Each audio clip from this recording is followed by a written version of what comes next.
Hello friends, हम बात करने जा रहे हैं एक बड़े ही इंपॉर्टेंट टॉपिक पे, that how to improve the presentation in exams. This video is equally important for board students, class 11 students, C A students, BCom students. सबके लिए वीडियो बहुत इंपॉर्टेंट है. एक एक बात बड़े ध्यान से सुननी है और सारे पॉइंट्स नोट डाउन करने हैं. इट्स माई प्रॉमिस कि अगर आप इन चीज़ों को अडॉप्ट करते हैं तो आपकी हैंड राइटिंग कुछ भी हो, बट आप पेपर अपना बहुत अच्छे से प्रेजेंट कर सकते हैं. Definitely you can score wonderful marks. देखिए, सबसे पहले आप ये चीज़ समझिए, प्रेजेंटेशन में और हैंड राइटिंग में बहुत ज़्यादा डिफरेंस होता है. आप लोग ये समझते हैं कि जिनकी हैंड राइटिंग अच्छी है वही एक पेपर को अच्छे तरीके से प्रेजेंट कर सकते हैं. अनडाउटेडली जिनकी हैंड राइटिंग अच्छी है उन्हें पेपर प्रेजेंट करने में एक एज मिलता है. बट अगर आपकी हैंड राइटिंग अच्छी नहीं है तो इसका मतलब ये नहीं है कि आप पेपर अच्छे से प्रेजेंट नहीं कर सकते. आपको कुछ बातों का ध्यान रखना है. अगर आप इन बातों का ध्यान रखते हैं तो डेफिनेटली आप बहुत अच्छे तरीके से अपने पेपर्स को प्रेजेंट कर सकते हैं और अपने marks as per expected marks score कर सकते हैं. सबसे पहले आप यहाँ पर एक बात समझिए. देखिए, कोई भी एग्जामिनर चेकर आपका पेपर चेक कर रहा है, उसके पास बहुत ही ज़्यादा लिमिटेड टाइम होता है पेपर चेक करने के लिए. आपने एक 100 नंबर का पेपर सॉल्व किया, एज ए एग्जामिनर मैं उस पेपर को हार्डली 2 मिनट के अंदर चेक कर लूँगा. मेरे कोई उस पेपर से इमोशंस नहीं जुड़े हुए, लेकिन आपके उस पेपर के साथ इमोशन जुड़े हुए. आपने पूरे साल मेहनत किया, पूरे सेमेस्टर मेहनत किया, उसके पास जाके आपने उस पेपर को सॉल्व किया है, एंड अनडाउटेडली उसमें जो भी कंटेंट है वो आपका करियर भी डिसाइड करेगा. बट एज ए एग्जामिनर मेरे उससे कोई इमोशंस अटैच नहीं है. मेरे पास ऐसे 200 पेपर्स हैं जो मुझे फटाफट चेक करने हैं. तो आपका पेपर जो है सिर्फ कंटेंट वाइज रिच होगा तो उससे बात नहीं बनने वाली. प्रेजेंटेशन वाइज भी वो बहुत अच्छा होना चाहिए, रिच होना चाहिए कि टीचर एकदम देखे और अपने आप उसका हाथ चले, वो फटाफट नंबर देना स्टार्ट कर दे. वो 2 मिनट का गेम होता है जिसके अंदर आपके 20 से 25 नंबर सिर्फ और सिर्फ प्रेजेंटेशन की वजह से इफेक्ट होते हैं. तो सर कौन कौन सी बातों का हमें ध्यान रखना चाहिए, आइए ध्यान से सुनिए. देखिए बेटा, सबसे पहली चीज़ जब बात आती है किसी भी पेपर की, चाहे वो थ्योरी हो प्रैक्टिकल, मैं कुछ कॉमन बातें बताऊंगा. एक जो आप आंसर नंबर लिखते हो, मैं देखता हूँ बच्चों की आदत होती है आंसर नंबर साइड में लिखने की, और हमें इसे शुरू से सिखाया भी जाता है कि आंसर नंबर आपको हमेशा साइड में लिखना है. बट बेटा मैं आपको हमेशा एडवाइस करूंगा कि आप आंसर नंबर साइड में ना लिख के हमेशा आंसर नंबर मिड में लिखो. आंसर नंबर 1 ऐसे आप उसे हाईलाइट करो कि ये मेरा आंसर, और जो भी आपका आंसर है आप उसको लिखिए, वट एवर इट इज. अब ये लाइनें थोड़ी ना डाल के आओगे, मतलब जो भी आपका आंसर है आपने वो स्टेटमेंट लिखी. उसके बाद आपने क्या किया, एक लाइन छोड़ी या 2 लाइन छोड़ी, आंसर नंबर 2 आपको लिखना है, आप लिखिए आंसर नंबर 2. इससे क्या होता है, एक जो हमारी कॉमन कंप्लेन होती है कि मैम ये आंसर चेक नहीं हुआ, वो आंसर चेक नहीं हुआ. प्रॉब्लम समझो आप, एज ए एग्जामिनर मुझे इतने सारे पेपर चेक करने हैं, फटाफट मैं चेक कर रहा हूँ. कई बार क्या होता है, 2 आंसर्स इतने मिलते जुलते होते हैं ऊपर नीचे वाले. सपोज आपने लॉ ऑफ वेरिएबल, एग्जाम्पल देता हूँ, आपने क्या किया, से इकोनॉमिक्स का एग्जांपल लेता हूँ, आपने डिमांड के क्वेश्चन आंसर्स पहले लिख दिए सारे. अब डिमांड के 3 क्वेश्चन आए हुए थे, आपने लिख दिए. अब हुआ क्या, दिमाग में नहीं रहा, फटाफट सिमिलर आंसर्स दिख रहे थे, मार्किंग उस हिसाब से हो गई. क्योंकि एग्जामिनर का ध्यान यहाँ कॉर्नर पे कभी नहीं जाता, एग्जामिनर का ध्यान फटाफट स्टेटमेंट पे जाता है. तो आप कोशिश करिए कि आंसर नंबर हमेशा आप मिड में लिखो. पॉइंट नंबर 1 जो मैंने आपको सिखाया.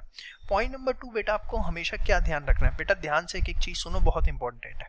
पॉइंट नंबर 2 जो आपको ध्यान रखना है कि अगर आंसर 1 मार्क है तो ही आप मल्टीपल आंसर करो एक सिंगल पेज पे. Multiple answer on single page. अब ये multiple answer on single page का क्या मतलब है, अगर मैंने आपको बोला 1 मार्क का है तो ही आप बहुत सारे आंसर एक पेज पे करोगे.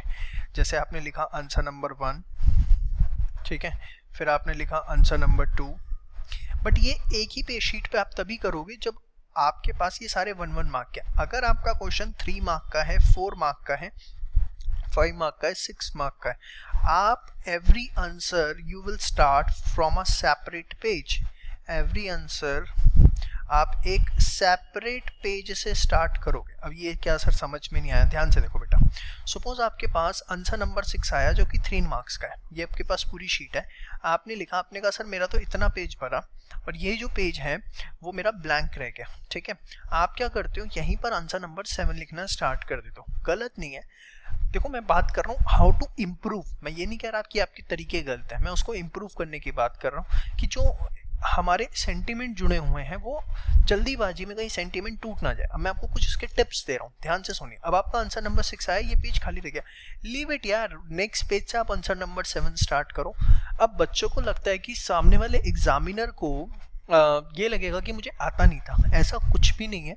अगर आपने पूरा एक पेपर का पैटर्न सेट किया हुआ है कि एक एक नंबर वाले आंसर्स जो हैं वो मुझे क्या बोलते हैं 3 से 4 आंसर एक पेज पे लिखने, पर जिसके अलावा जितने वो सारे सेपरेट पेज पे, तो वो बेटर है। वाई सो? देखो होता क्या है, अब सपोज मैंने यहाँ पर पूरा आंसर लिखा, अब आंसर लिखने के बाद टीचर ने इसे करेक्ट किया। टीचर कभी भी लेंथ देख के मार्क्स नहीं देते हैं, मैं आपको ये बात बता दूं, कंटेंट देख के आपको मार्क्स दिए जाते हैं।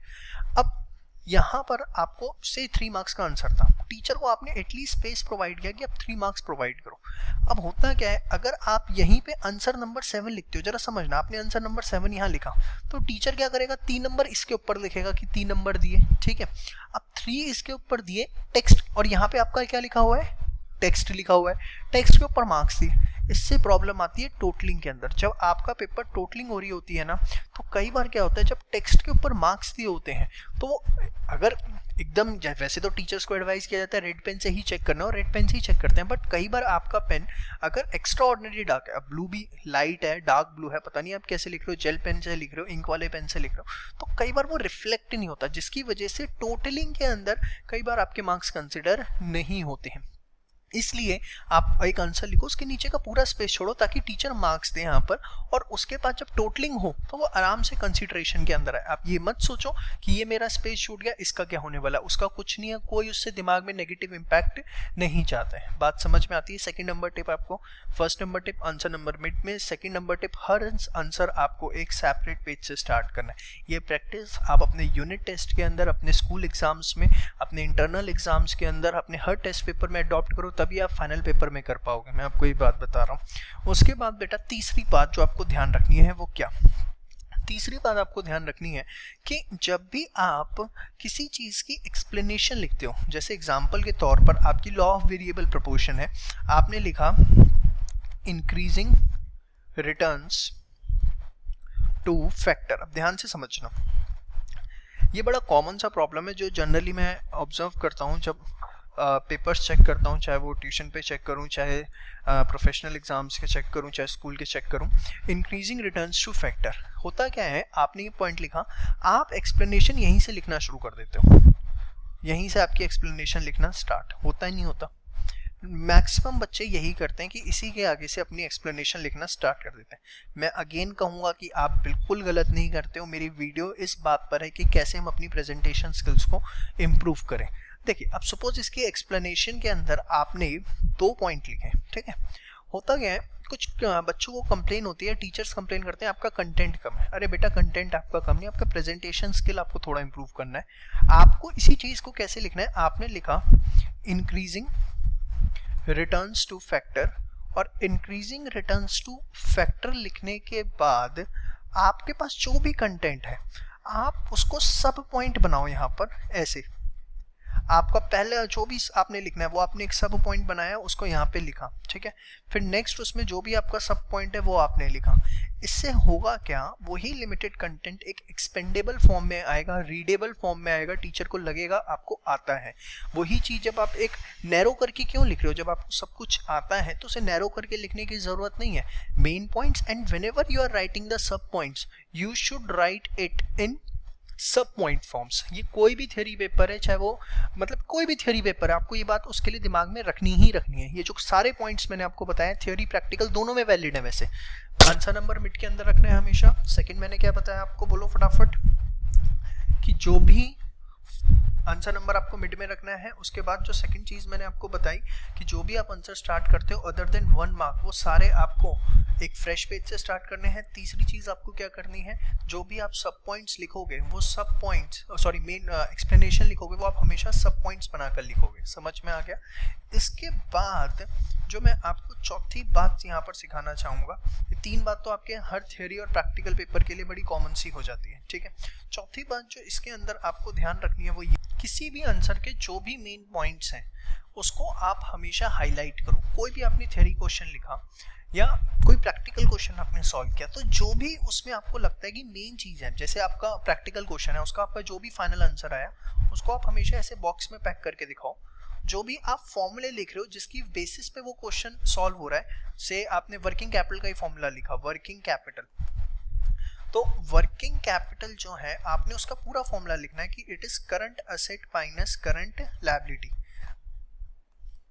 अब आपने जब ये पूरा फॉर्मूला लिख लिया, current asset minus current liability, इसके अंदर भी आपको इसे पूरा ऐसे करो, हाईलाइट करो सारी मेन चीजें जिसके बेसिस पे। इससे क्या होता है, की पॉइंट्स जब हाईलाइट आप करते हो आपका पेपर फटाफट स्मूथ वे में और पूरे मार्क्स इंश्योर करता है। कई बार क्या होता है, कुछ मेन चीजें जो टीचर ढूंढ रहा होता है आपने उसको इतना बीच में घुसाकर लिखा होता है।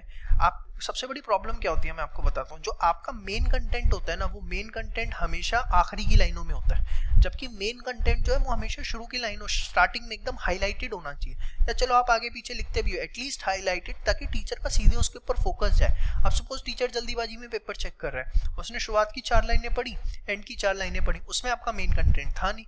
अब हुआ क्या, नुकसान तो आपका हुआ ना, बीच की लाइनों में आपने मेन कंटेंट डाल रखा था, टीचर का नजर नहीं गया, ध्यान नहीं गया। तो you should highlight the main point, जिसके बेसिस पे आपको लगता है कि आपको मार्क्स मिलने वाले हैं। उन चीजों को आप हमेशा अंडरलाइन करो, चाहे वो प्रैक्टिकल है चाहे वो थ्योरी है। थ्योरी है तो उसे अंडरलाइन करें, प्रैक्टिकल है तो उस चीज को आप ऐसे बॉक्स के अंदर पैक कर सकते हैं। तो ये 4 आपको इंपॉर्टेंट टिप्स जो मैं बता रहा हूँ, प्लीज इन 4 इंपॉर्टेंट टिप्स को आप अपने पेपर के अंदर फॉलो करिए। डेफिनेटली आप देखेंगे आपकी प्रेजेंटेशन जो है वो इम्प्रूव होगी। आने वाले टाइम पे इस तरह की 1-2 वीडियोस और रिकॉर्ड करूंगा और आपको टिप्स दूंगा, सारे अभी ऑन द स्पॉट नहीं बता रहा हूँ। धीरे धीरे आप इन 4 चीजों को पहले अपनी प्रैक्टिस के अंदर लाइए, फिर आगे और डिस्कशन करेंगे। All the best.